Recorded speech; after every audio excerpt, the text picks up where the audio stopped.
which I don't need. Be back when I'm done. For those of you that didn't see this last year, I took a regular old spray bottle, cut the stem off, what's that, 1.5 to 2 inches below the screw-on cap. And the reason I do that is so I can do this upside down. As long as the water is over that, you can do it.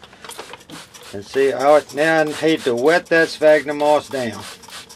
The nice thing about sphagnum moss sifted on your seeds is it will hold the moisture to the seeds. And when you come out here, I check these every day. And if the sun's been out and it's been really hot, I vent this place so that they won't dry out.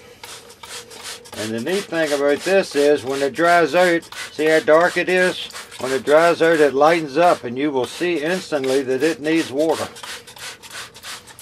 And you can't let these dry out because your seeds right now, this is the most delicate stage for them. And when they come out of that little seed kernel, the roots aren't very long. And if you don't keep them watered, you don't have to soak them to death, but if you don't keep them watered, they will die on you. Now over in the corner, in those two pots, are the variegated, non-variegated Calla Lilies. They do not need light to germinate.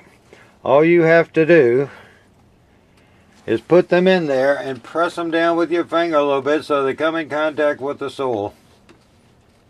Try to spread the seeds out a little bit. Then you water them in good. They don't need a real hot place to be. They could be in your basement. One of them fell out in the water. I got to get it back. And they will germinate, but it takes a long time. It could be 10 days, it could be 40 days. And they'll germinate, but they don't need light and they don't need a lot of heat. So I'm going to probably put them down on the bottom of this workbench. Down there where they won't get any light. And it'll be cooler. That's it about seeds for 2013. There's always something you leave out. The nice thing I like about these trays is they have real tall lids. So they can stay in there a long time. And you want to keep the moisture to them. This will allow the light to come through, but it will keep the moisture in there. Now tomorrow I will come out, lift the pots. If they are heavy and they feel like they've got water in them, they've soaked it up overnight, I will take all those, I'll dump out this tray in the front and clean this seedless mix, soil seed starter here.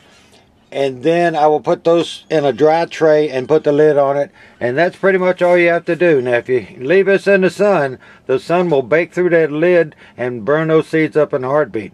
This gets a little early morning sun, and after that it doesn't. It doesn't need sunlight until it comes out the ground.